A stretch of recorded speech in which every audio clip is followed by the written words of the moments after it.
Chers compatriotes, concitoyens de Ziguinchor, nous sommes au terme de 2024. Une nouvelle année 2025 commence.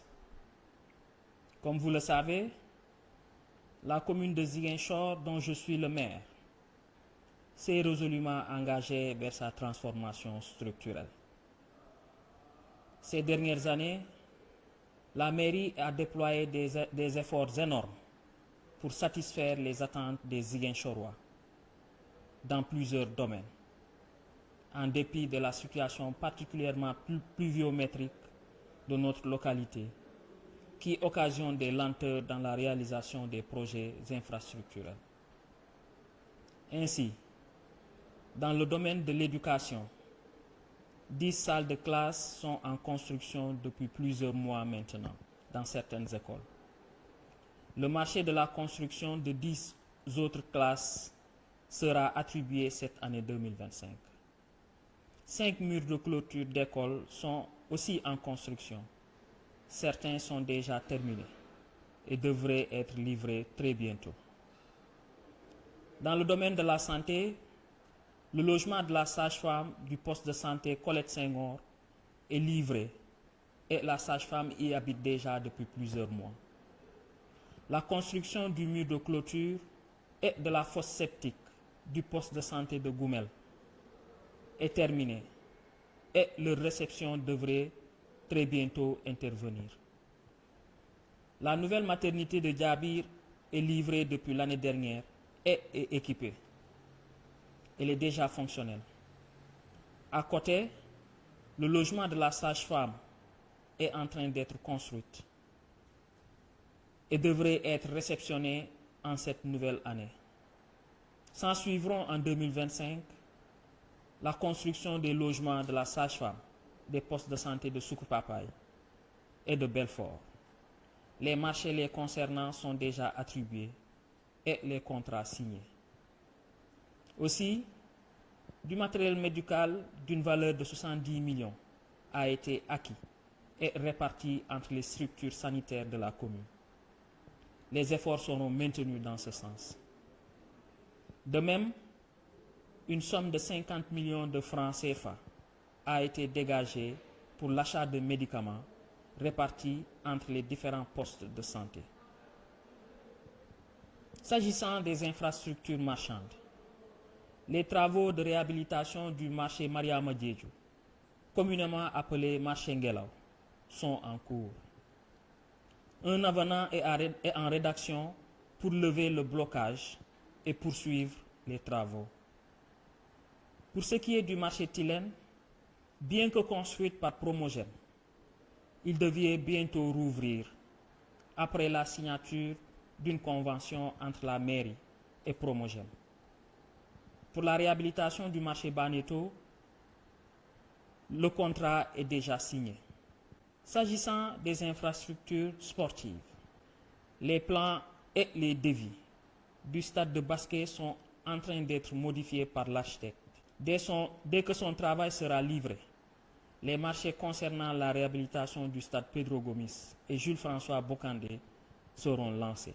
S'agissant toujours des infrastructures sportives, je puis vous informer que dans le cadre de la coopération italienne, la mairie de Ziguinchor a construit 2 plateformes au niveau du terrain de Kandjala. Cette plateforme comprend un terrain de basket et un autre terrain de handball et de volleyball.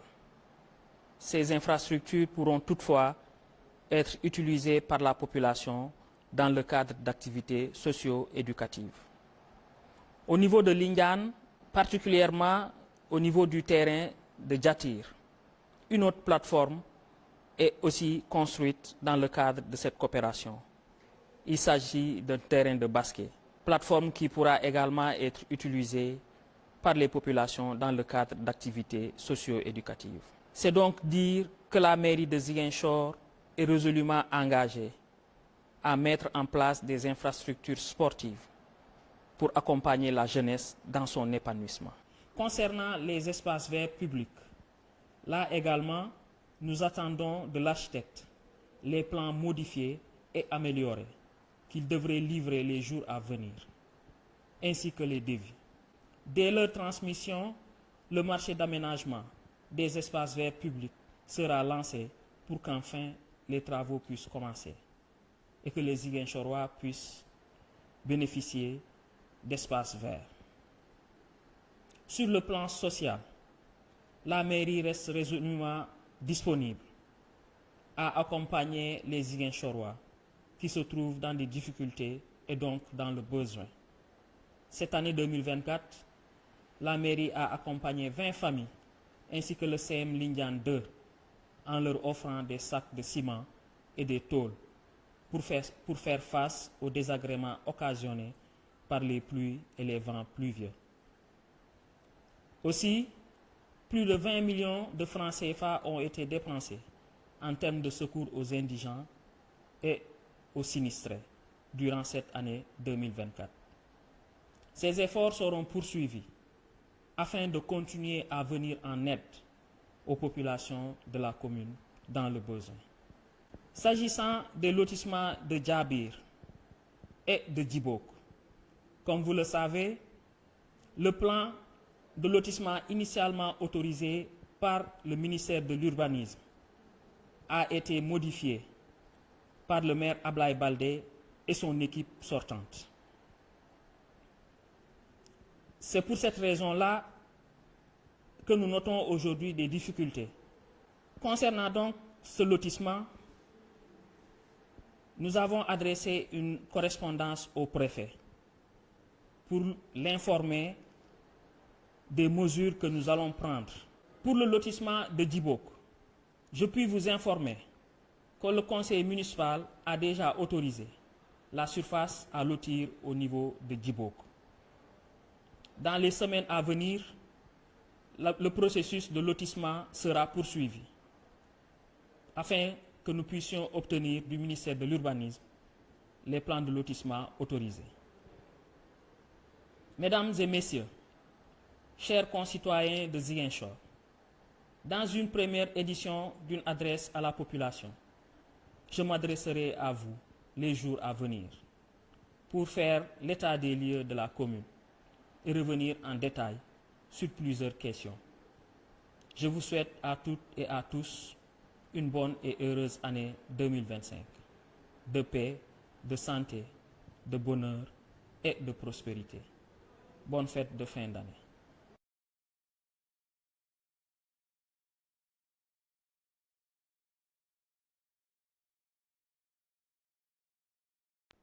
mbokku Ziguinchor ñoo ngi ci jeexitalu atu 2024 di waaj a dugg ci at bu bees bu 2025 comme ni ngeen ko xamee commune Ziguinchor bi nga xam ne may maire taxaw na tem ngir mën a wéy ci liggéeyal Ziguinchor. ci at yi ñu génn commune Ziguinchor def na ay jéego yu rëy te dana ci wéy ndax mën a taxawu bëgg-bëgg population bu Ziguinchor ci ay domaines yu bare waaye nag comme ni ngeen ko xamee nawet day faral di taxawal suñu liggéey fii ci Ziguinchor bu ñu jëlee domaine éducation jàng bi ak jàngale bi commune Ziguinchor ay weer a ngi nii mi ngi tabax ay salle de classe jot naa tabax fukki salle de classe yoo xam ne ñoo ngi koy continuer di tabax pour ñu mën koo livrer. ci atum bu bees bii ñuy dugg commune Ziguinchor dana joxewaat marché pour tabax yeneen fukki salle de classe. école Ziguinchor yu bari ñoo ngi fay tabax ay mur ndax ñu mën leen a aar fi mu ne nii am na mur de clôture yoo xam ne sax daanaka pare na dinañ ko réceptionner ci semaines yi di ñëw. ci wàllum wér-gi-yaram ni ngeen ko xamee jot nañ fee tabax dëkkuwaayu sage-femme bu poste de santé Colette Senghor ndax mu mën a dëkk ci biir mën a jàppale jigéen yi nga xamante ne toll nañu diggante nu mu guddi fi mu ne nii sage-femme bi sax jot naa dëkk ndax dëkkuwaay boobu pare nañ ko ay weer a ngi nii. fi mu ne nii ñoo ngi tabax itam ay yeneen dëkkuwaay pour sage-femme yi war a nekk Jaabiir sori na lool am nañu yaakaar ne ci 2025 bi incha allah sage-femme bi dina ci dëkk. ci 2025 bi ñuy dugg tam tabaxu logement dëkkuwaayu sage-femme bu Sukupaapaay ak bu Belfort dinañu joxe marché bi ndax tabaxkat yi tàmbalee tabax dëkkuwaay yooyu. poste de santé bu Gumel 2024 bii ñu génn tabax nañu mur de clôture bi ak fosse septique bi ndax bu ko defee ndox bu salte bi am fu mu man di dem. donc tabax nañu mur de clôture bu poste de santé bu Gumel ak fosse septique ndax looloo ko tere woon tàmbalee liggéey bi. ñu am yaakaar ni incha allah 2025 bi poste de santé bu Gumel dina tàmbali fonctionner. ci wàllum santé ba tey jot nañ fee jënd lu toll ni 70 millions maanaam juróom-ñaari fukk millions ci matériel médical bu ñu jagleel poste de santé yi nga xam ne mairie bi moo ko gérer. ren itam 2024 bii ñuy génn jënd nañu garab yu ñuy séddale poste de santé yi lu toll ci juróomi fukk millions ci franc CFA. ci wàllu marché yi comme ni ngeen ko xamee fi mu ne nii ñoo ngi tabaxaat marché Mariama Diédhiou te ñu koy woowee marché Ngelaw. signé nañu tam contrat bi war a tax ñu tabax marché Baneto. pour li concerner marché Tilène marché boobu comme ni ngeen ko xamee benn programme état gouvernement bi bu ñu tuddee Promegem programme boobu moom moo tabax marché Tilène fi mu ne nii ñoom la ñuy xaar pour signer convention diggante mairie bi ak programme boobu di Promogem bu ko defee marché Tilène mën na ubbeeku ñu jox ko commerçant yi. ci wàllu sport bi am na ñu yéene defaraat stade Jules François Bocandé ak stade Pedro Gomis maanaam terrain Neymar bi ñuy wax terrain Neymar ak terrain Pedro Gomis bi nekk fii ci Escale. fi mu ne nii li ñuy xaar rek mooy architecte bi defaraatal ñu plan yi bu ko defee ñu mën a lancer marché bi liggéey bi tàmbali. ba tey ci wàllu jumtukaay sport ma di leen yëgal ne leen ci diggante mairie bu Ziguinchor ak coopération italienne mairie Ziguinchor tabax na li ñu wooyee plateforme fee ci Kandialang ci terrain Kandialang plateforme yooyu mi ngi am benn terrain bu basket ak beneen terrain boo xam ne danañ ci def basket ak volleyball. di wax ne itam plateforme boobu population wu Kandialang mën na koy jëfandiku ndax di fa am ay activité ci wàllum éducation wala ci activité yoo xamante ne soxal na population bi. boo demee ci Lindiane fi ñuy woowee terrain Diatir foofu itam ci wàllu coopération bi mairie bu Ziguinchor tabax na fa benn plateforme bu am terrain basket boobu plateforme itam population bi war na ko mën a jëfandiku ci li nga xam ne soxal na ko. loolu yëpp li mu wone mooy mairie bu Ziguinchor taxaw na tem ngir mën a jàppale jeunesse bi ngir mën a gunge jeunesse bi ñu mën a def sport ci nuñ ko bëggee dinañu wéy di liggéey bu ni mel ndax population Ziguinchor mën a am ay jumtukaay yu mu mënee def sport ci condition yu mucc ayib.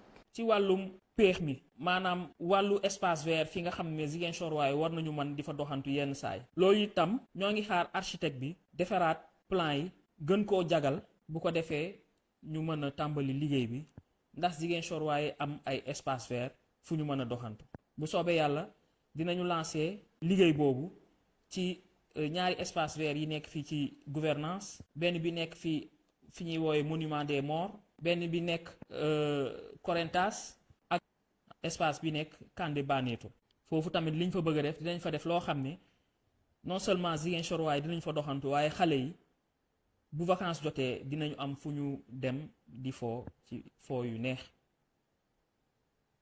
ci wàllu social ma bëgg leen xamal ne mairie Ziguinchor taxaw na tem ndax ngir jàppale bépp population Ziguinchor boo xam ne yaa ngi ci jafe-jafe te nga soxla ndimbal.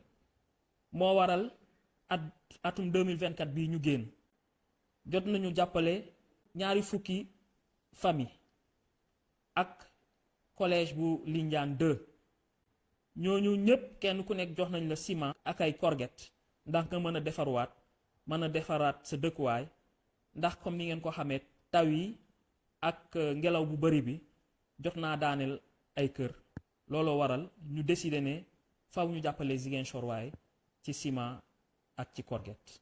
ci wàllum ndimbal bi aussi mairie bi dépensé na lu toll ni 20 millions ngir mën a jàppale ay Ziguinchor waa yoo xam ne dañu nekk ci ay jafe-jafe te di leen wax ne bu soobee yàlla dinañu wéy ci di jàppale Ziguinchorois bépp Ziguinchorois bu nekk ci jafe-jafe. ci wàllu lotissement yi dama bëgg a xamal Ziguinchorois yi ne lotissement Jaabiir amoon na benn plan de lotissement boo xam ne ministère de l'urbanisme moo ko autorisé woon. bi ñu ñëwee ba yegg si fii ñu fekk ne maire Ablaye Baldé ak ñi mu àndaloon dañoo modifié waat lotissement boobu mu am yenn saay foo xam ne yoon la ak tali wala espace réservé ñu daggate ko blocage u lotissement Jaabiir bu ko defee ñu mën a indiwaat plan bu jiitu bi ndax lotissement ndax population Ziguinchor ak waa Jaabiir ku ci am terrain nga mën a jot sa terrain mën a tàmbali tabax. pour lotissement bu Djibok ma di leen yëgal ne comme conseil municipal jot naa voté surface bi ñu war a mën a lotisser foofu ci Djibok li ci des kay mooy continuer liggéey bi rek ba mën a am autorisation ministère de l'urbanisme pour lotissement wu Djibok.